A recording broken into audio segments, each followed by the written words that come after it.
Hello, everyone. Welcome to another live recording of the Managing Partners podcast. My name is Kevin Daisy, and I'll be your host. I'm also the founder of Array Digital, where we help law firms grow with digital marketing. Today, I got a special guest actually recording over the holidays in between Christmas and New Year's because we don't stop over here, and my guest doesn't either. So, Elizabeth Kaveny, welcome to the show. Kevin, thank you so much, and thanks for having me. Absolutely. No, thanks for connecting with me and looking forward to hearing more about your story. I got a little bit of insight. We've spoken before, so I'm just happy to have you here again over the holidays, sharing your story. So my pleasure. Just so we get started, I want to know more about you and your story, your passions, and your firm. But just so we're getting started here, anyone that's tuning in early when this is live, tell us your firm name, and I'll put up the website address so they can actually go take a look and learn more about your firm as they're listening. Sure. Well, I am the managing partner of Kaveny and Kroll, which you may see behind me. Kaveny and Kroll is kind of a boutique litigation plaintiffs firm in Chicago. Excellent. Okay, so everyone, if you're tuning in, you can go, if you're watching on video here, you can see the web address below on the screen. If you are listening, that's kavenykroll.com. That's KavenyKroll.com. You can go take a look at her firm, learn more about what they do and what they specialize in. As always, I like to make sure people know what each other do. Other managing partners hopefully can connect and create some referral sources. And that's what we help promote here as well. So thank you so much again for coming on. So first, I want to start with your story, your journey. What made you become an attorney? What was that kind of defining moment? And tell us a little bit about that journey to where you are now. It's so funny because from watching some of your podcasts, I think the common theme that I find is it's a very windy, twisted turn to become a managing partner of a law firm, much less to become a lawyer. And mine is definitely the same. I'm from Pittsburgh, Pennsylvania. And for those of you who are familiar with Pittsburgh or the Pittsburgh Steelers or U.S. Steel, we are a steel town. And I'm from a steel family. I worked in a steel foundry growing up. And I went to Lehigh University. I was the first in the next generation to take over my family's steel business. And I went to Lehigh and studied engineering and economics and came back and worked there for a year with every intention of taking that business into the next generation for my younger sisters and my cousins that were all younger than I am.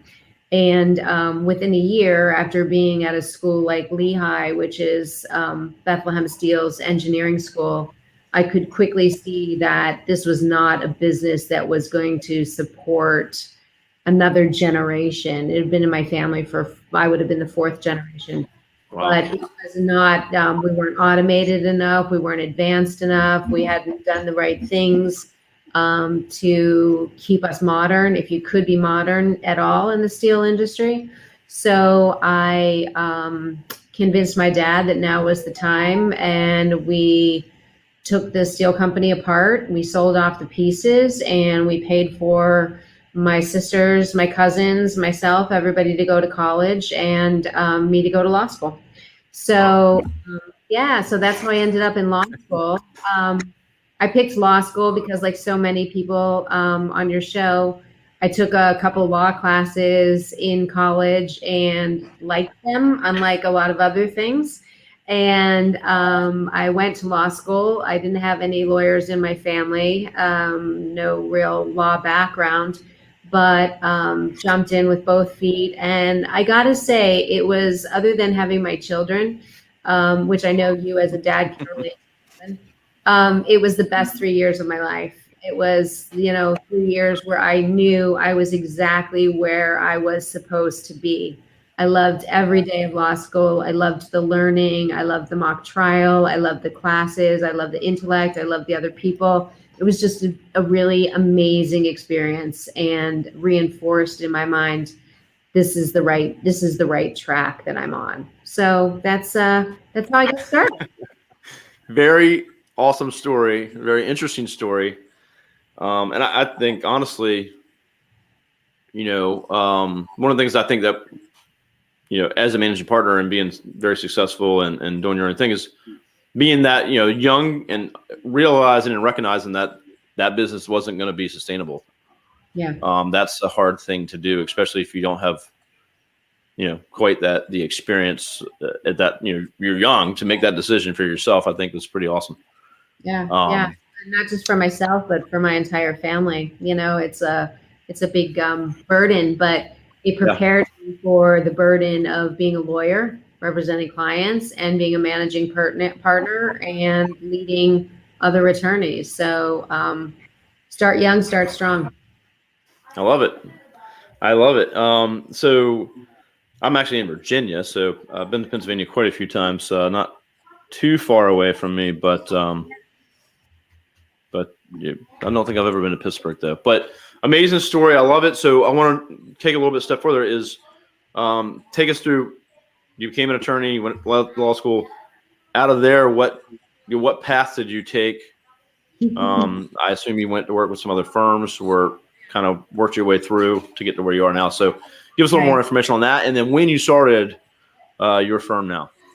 Sure. So I knew from law school and from being on the mock trial team that I wanted to be a trial lawyer.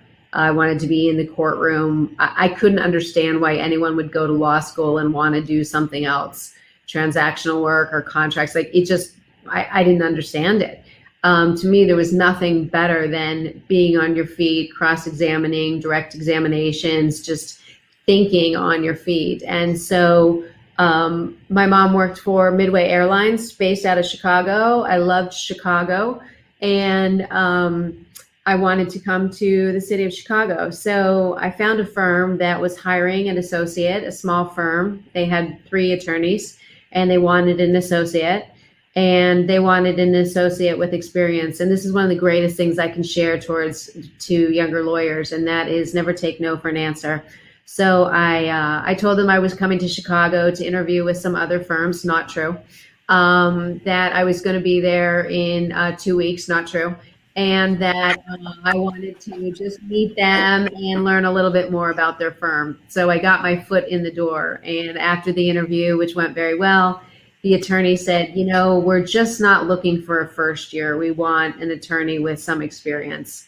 And I said, I'll tell you what, I will come to Chicago and I will work for your firm for free for 1 month.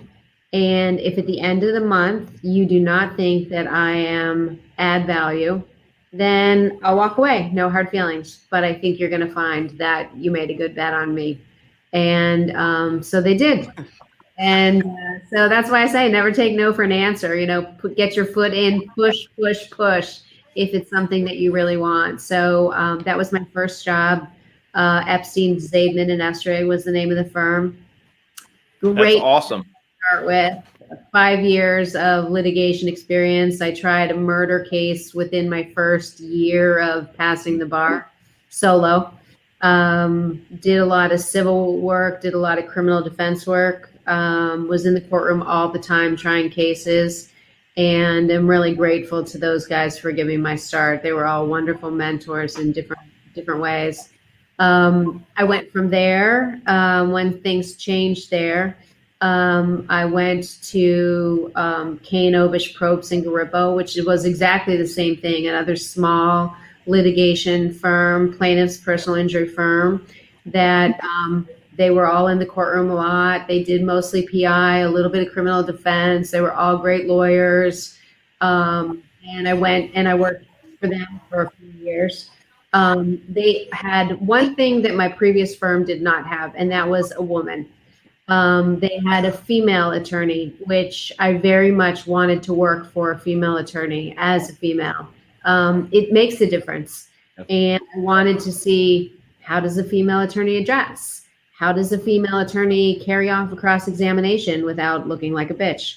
How does a female attorney carry herself in court? How does she handle a room full of men and male doctors as witnesses? And so Lorna Propes was that partner that started as my mentor, and within a couple of years we became partners. We started Propes and Kaveny, and she double-crossed me in a horrible way and became a judge. Oh no. So I say she gave me the best gift and the worst gift that you could ever give a young lawyer, and that is an entire law firm. So I inherited a law firm from her.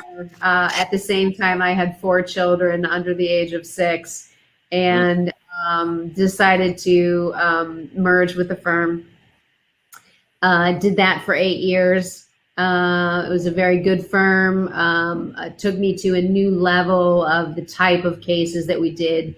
Very catastrophic, high-end, 7-8-figure cases, and took me to a new level of trying cases.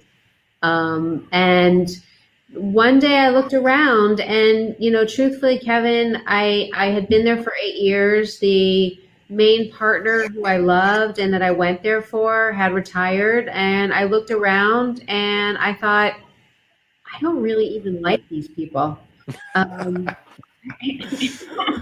Sorry awesome. to be blunt, but sometimes you just, things evolve, people evolve, relationships evolve, I evolve, and Change.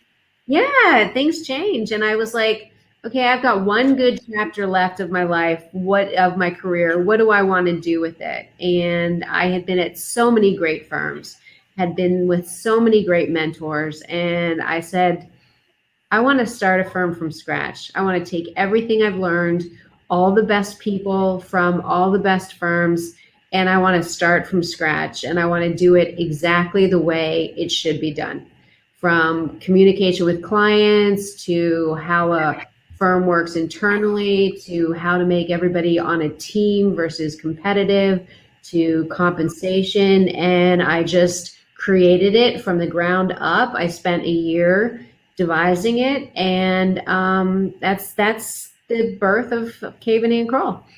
I love it.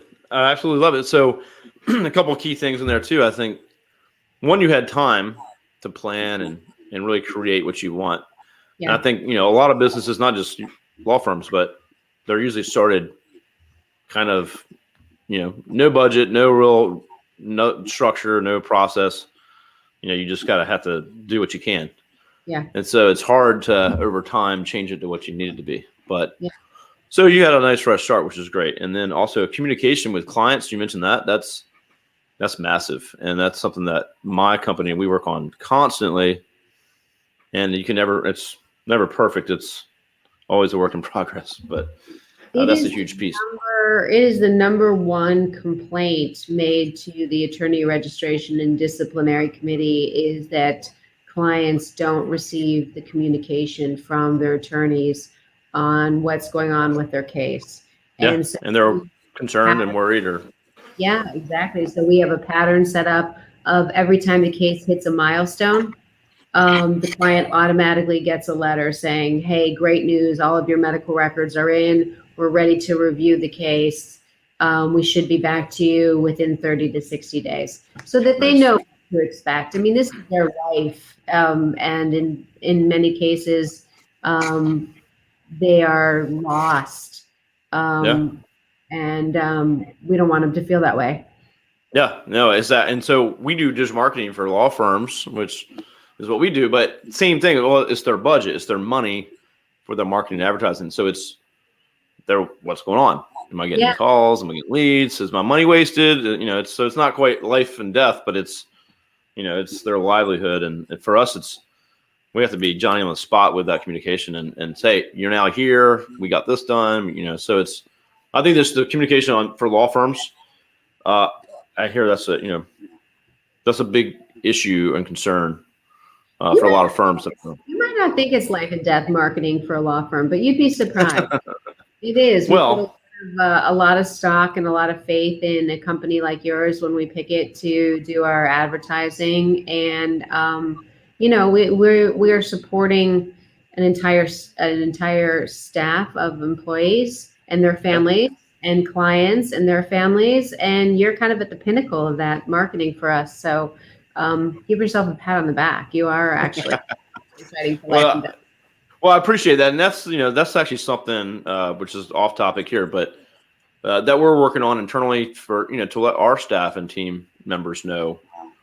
We don't just make websites, we don't just do this, but like we're helping you or our law firm clients help their clients, which are people in need. So it's the better we can do, the better, more people they can help. So we're working on that from a, more of an internal messaging culture of, why do you show up to work and why do we do what we do?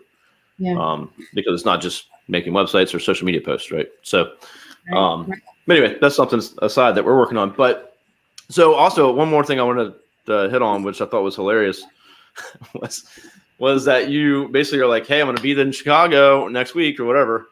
I have done that same thing to get a client before, and like, I'm actually going to be in Florida or Orlando Tuesday, and like, oh, you're busy. Oh, really? I meant Wednesday. Yeah, Wednesday actually. Yeah.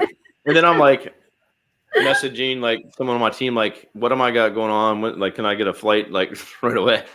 So I booked it after they agreed to meet, and then I never had a meeting. So do what you need to do. They became a client. So, yeah. So you gotta do what you gotta do. I love that. And, that's a good move right there. So awesome story so far. So I want to ask a little more about the firm specifically.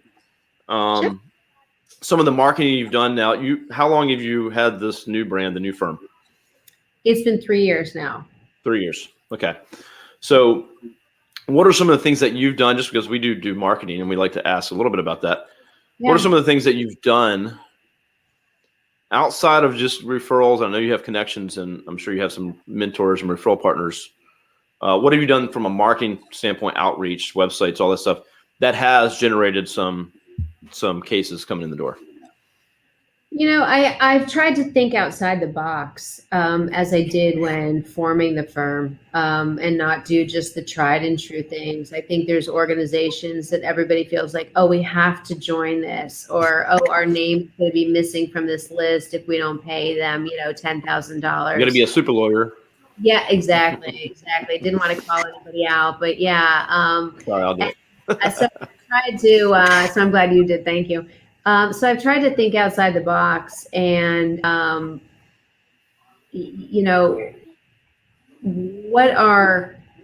how do people get to a lawyer? And what are they looking for?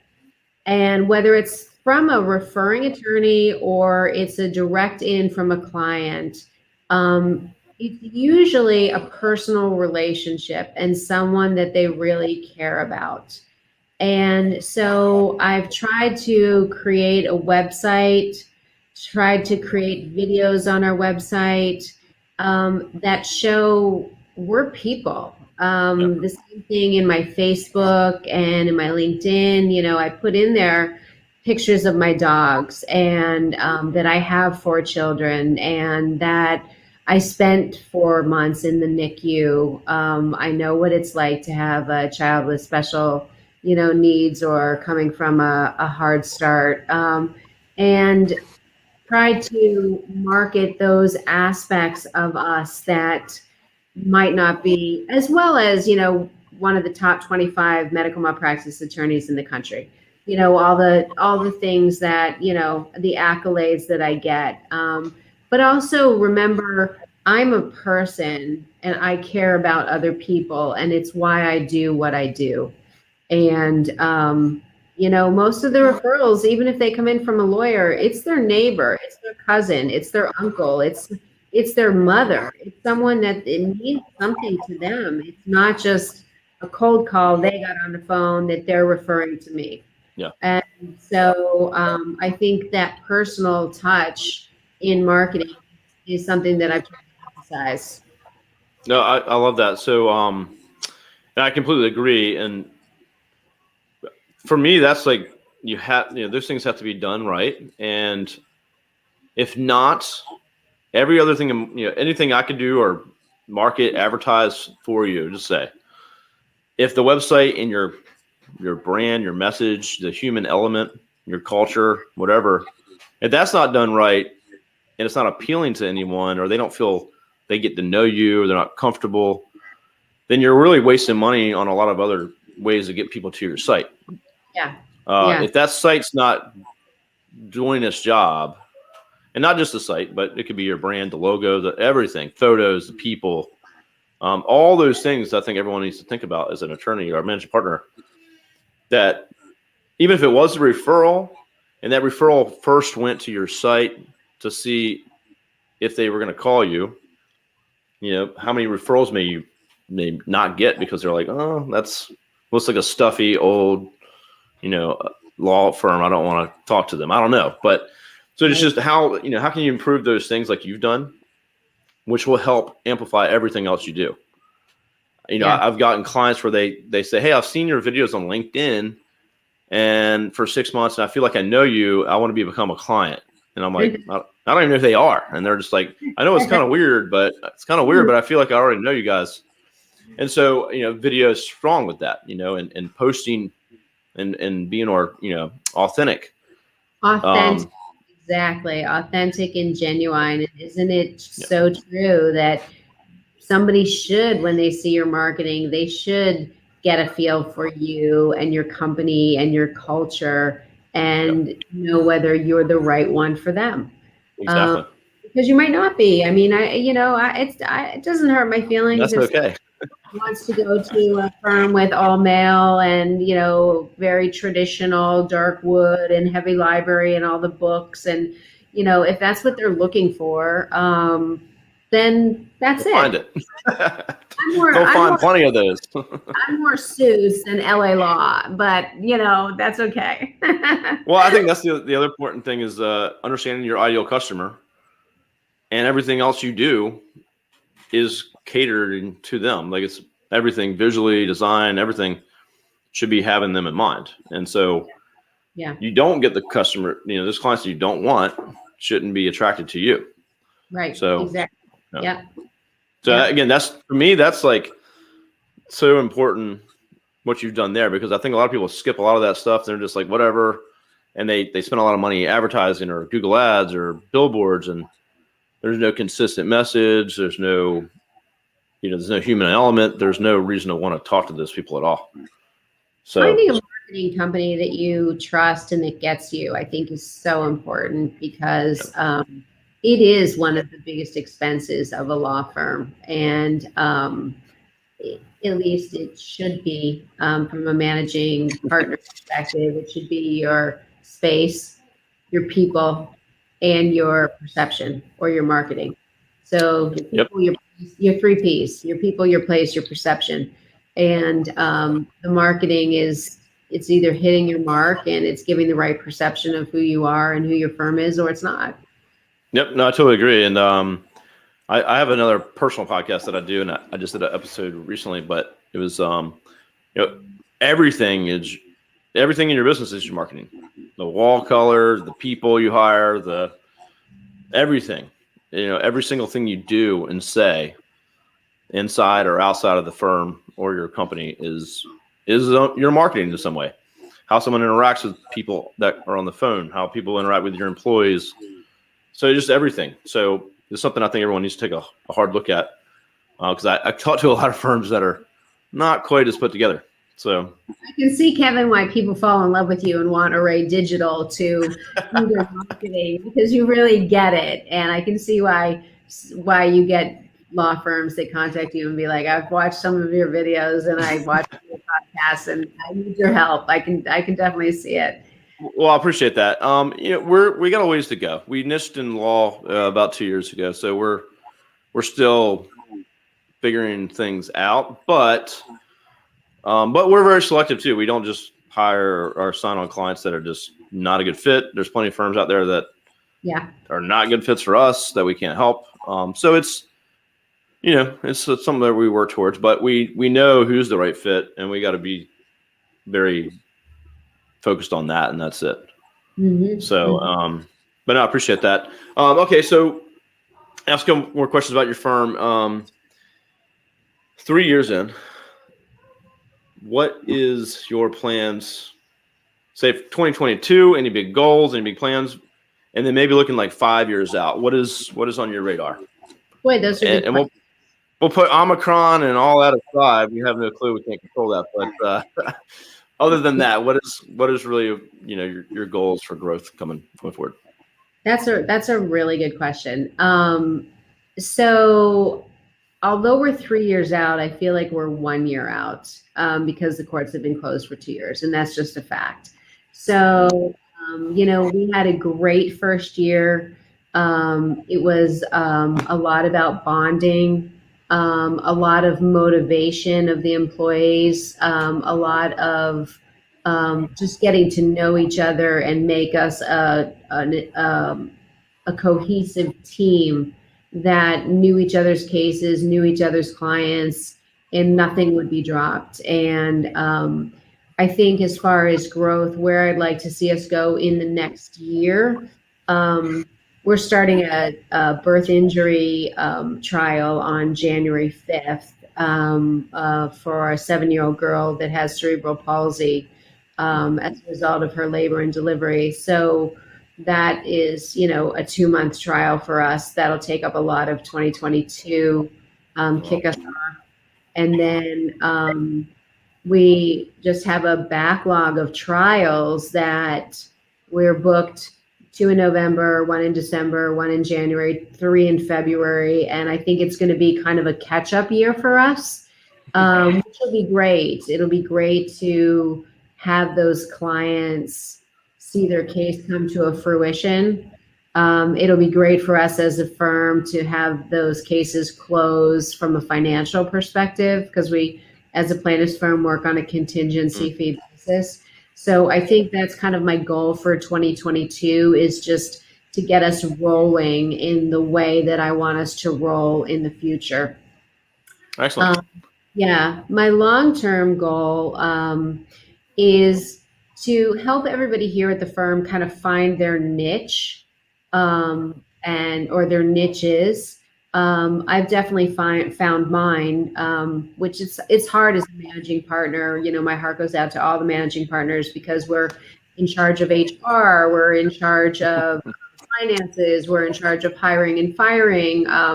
We are probably trial lawyers ourselves, and maybe even the main trial lawyer. We're in charge of rainmaking. So we're kind of running everything in a lot of firms. In bigger firms, maybe that's not the case, but I imagine a lot of people that will listen to your podcast are in the same situation. My goal for partners is for people to kind of find their niches where they like and they're comfortable with those cases, and make sure we're all moving the boat in the same direction. And I've kind of found some niches that I like and that I feel comfortable in, and that I think I'm the best lawyer in Chicago for.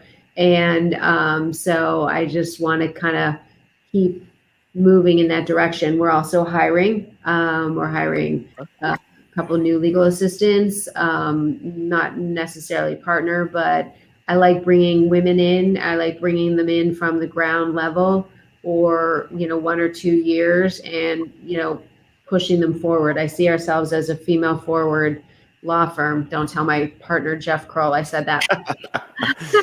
You won't tell him. I'll have him on next week and ask him. Female forward firm, and trying to and get women in the law and keep them in the law and show them how to do that, as I was shown by my mentors, Lorna Propes and Patty Bob. So. Yeah, I love that, and you're lucky that you had her there, right? So, and she was the only one at the time. So, well, anyone listening to it, she's hiring. You got any referrals for her? Maybe when you see this, you can send anyone along to her website, which is listed right below. So, that's great. So, I think that's really good, because I think as you become an attorney and kind of finding your way, and everyone that you bring on is probably in the same boat. they come into PI, they're medical malpractice. Like, what do they really want to niche in, and what is that when they have that feeling of this is what I need to be doing? Yeah. So I think the biggest mistake with medical malpractice cases is that attorneys try and do them themselves. It's the false lure of easy money. They are by far the hardest cases to try, and I've tried everything, like I said, from murder case to slip and fall at the mall. They are by far the hardest cases to try. You are up against the toughest litigators in the city of Chicago, if not lawyers brought in from other parts of the country. And they are the most expensive. It's not unusual for me to have $250,000, $300,000 invested in one medical malpractice case before we even step foot inside the courthouse doors. And I'm fortunate enough, I feel fortunate enough that I've come to a point in my career that I can do those types of cases. One other type of case that I wanted to mention that we're doing right now, which I've never done before, is venturing into the world of mass torts. So I did a little bit of the Vioxx litigation. I did a little bit of the New England Compounding Center tainted steroids, but this one is kind of near and dear to my heart. It is against Abbott and Mead Johnson for the production of infant formula geared towards premature babies. It's a known fact that premature babies cannot digest formula made from cow's milk. And yet these companies have made formulas that they specifically market, target, drop off for free at NICUs around the country, sometimes in the most socioeconomically deprived areas of the country.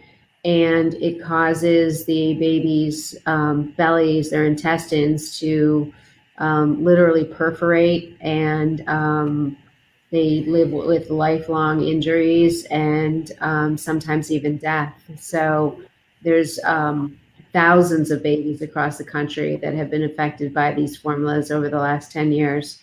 And so that's something that I've found as one of my niches and one of my passions. And that's one of the things I like doing as a managing partner, right? Is that we get the luxury of kind of being able to pick and choose what we are going to handle as cases and delegate other cases that we might think are better fitted or better suited to other attorneys in your firm. So these formula cases, I have 2 babies that were born premature and spent a lot of time in the NICU. So this is near and dear to my heart. So very involved in that. And I hope to spend a lot of time on that in the next 5 years. Excellent. Yeah. So we talked about this a little bit pre-show, and the web address is necbaby.com. So it's necbaby.com if you're listening to the podcast. So she's actually created a niche kind of site for this particular area, and but go check that out and see what she's done with that. Yeah. And I think NEC is NEC, or NEC is the disease that the babies develop. And so NEC baby just seemed like a natural. So sure. It's good marketing. Yeah. Thanks. Yeah. Coming from a professional, I appreciate that. Yeah, well, I think too, like anyone that finds a special area or a niche, and I had a few good attorneys on here, but one Jed Kurzband, I've been talking with him quite a bit. He's a really cool guy. But he travels around the country. You mentioned that before with attorneys coming in.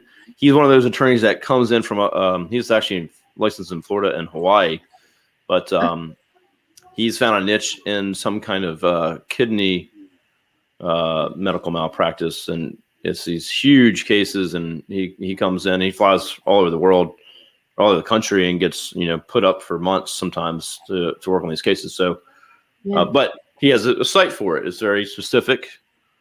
He needs one or two of those referrals a year, and he's that's all he does. So very specialized. But I think it's important to put a site out there, put some content there for that, build some SEO value, and that's a good way to market for sure. Thank you. Thanks. Yeah, it's something that we're really developing, and we're looking forward to getting more involved in. At least I personally am. I think as a managing partner, you want to know that you're making a difference in not just your firm, but in the legal industry. At least I do.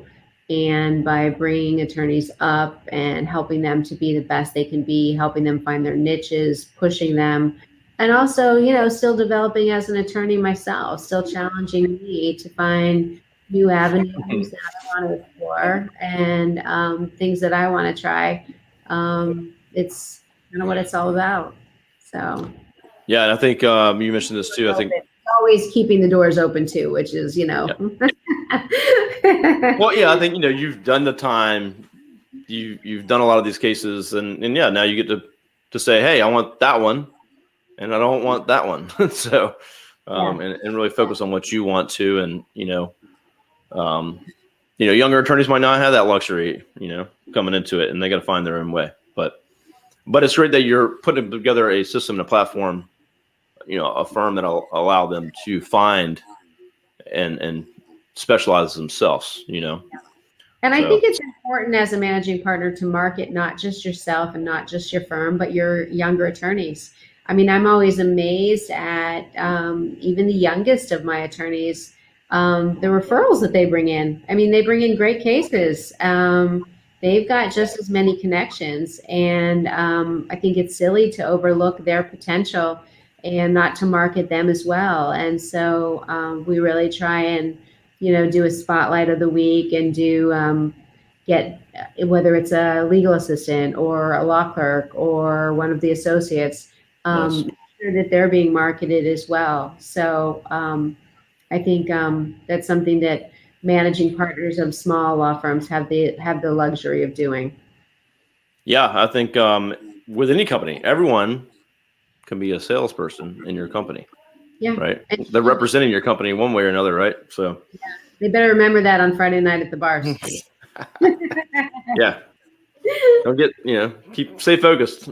No, I love that. So yeah, everyone in your company should be hopefully wanting to bring a new business if they can, not necessarily their primary job, but it's great when you have such a good culture that people are like, oh, you need to call my firm, because that's what we do. We can help you. So I love that. My job. I see it as my job to bring in the business, to be the rainmaker, to make sure I have enough business for all of my lawyers to keep them busy. But anything that they do bring in on their own, kudos to them, and they're compensated accordingly. So Excellent. kind of in the plaintiff's world, that's the way it works. So and that's the only way they get to be where I am. I love it. Well, thanks so much for sharing, what you're up to now and with the neckbaby.com and that case is starting, you said, in February. It's a big case you're working on. Trial is starting on January 5th. So January that's 5th. Okay. Injury CP case. Yeah. So we are in the trenches, as they say. So. Yeah, like I mentioned, we're recording this right after Christmas. And New Year's is what, in 2 days? So gives you some time sample when we're recording this. Where most people are at home, we're off and whatever. So we're pushing forward. Yeah. So hopefully 2022 is going to be I remember saying this last year. Hopefully 2021 is going to put an end to 2020, but hopefully 2022 is going to put an end to all of it, and we can all move on happily and have a good year. Yep, that's me and Elizabeth's prediction right there. We're gonna have a better year, and things will turn around. We're gonna move forward either way, right? So, as a managing partner or me owning a firm, we have people to take care of and look out for. So we got to move forward either way. Yep. Hopefully, things will, go much better this year, and it'll be in the past, but it's all we can hope for. Right. Exactly. Well, excellent. Thank you so much for sharing your story. Very unique. I think a lot of lessons in there, even when you were young and not even an attorney yet. Some of the things you've done, I think any managing partner can pick up and learn from, and the way your firm appears the content, the messaging, the branding, the video aspect, social media. Ask, anyone listening, ask yourself, is it appealing to your ideal customer? And does it make them want to take that next step, whether it's a phone call, form fill, read an article, whatever. Take a look at your marketing and see, hey, does this represent? To know your audience, like you said. I mean, I'm as a plaintiff's personal injury attorney, my clients are very different than Boeing or a Fortune 500 company. I don't need an office like like Latham and Watkins or Kirkland and Ellis and Sidley and Austin. I want an office which was one of the fun things, is decorating new space. I want an office that, okay, this is classy, this is rich. I feel comfortable leaving my $10 million case here, but also I feel comfortable. I feel comfortable here. I can sit here, and there's, a Keurig machine here that I can make myself a cup of coffee, and there's no receptionist. Nobody's watching over me, because for a lot of people, it's their first time ever in a high rise. Yeah. And for my clients. And so, I just wanted them to have a good experience. They've been the victim of medical negligence or car accident or some sort of catastrophic injury, and they're certainly not going to be a victim again in the legal system on my watch. So I love it. I like it. There's a lot of good lessons there, everyone. You should listen to this again. So, well, thank you so much, Elizabeth, for sharing all this with me today. Be sure to go check out her firm and go to her website. It's just down below on your screen. That's KavenyKroll.com for anyone listening. And anything else you want to share before we go? No, Kevin, thank you so much. I'm always available. People can contact me by my website, KavenyKroll.com. They can call the office. They can email me. I try and do a lot of mentoring. I'm happy to answer questions. I'm happy to co-counsel on cases. And one thing I always tell clients is you'll get the cold, hard truth from me. You either have a case or you don't, and I'm going to just call a spade a spade. So anything anybody needs that's listening to this, feel free to give me a call. Love it. Well, thank you for offering that. And please connect, everyone. And, that's what we want people to do here, is connect, reach out, help each other, grow each other.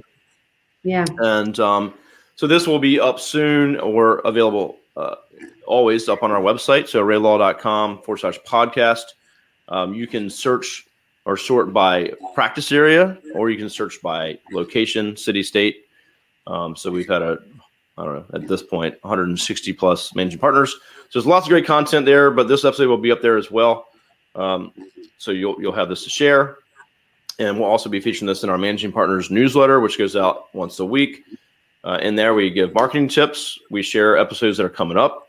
And we also have the book club, where managing partners that have been on, written their own books. We've had quite a few, have written mostly their books, or helping managing partners run their firm in different aspects. So we also share that in there. So books that have that we feature, as well as, again, marketing and other things like that we recommend, Google updates, stuff like that might be helpful to you. So get that in your inbox. If you want that, you can reach out to us. If not, go to raylaw.com. You can sign up for that.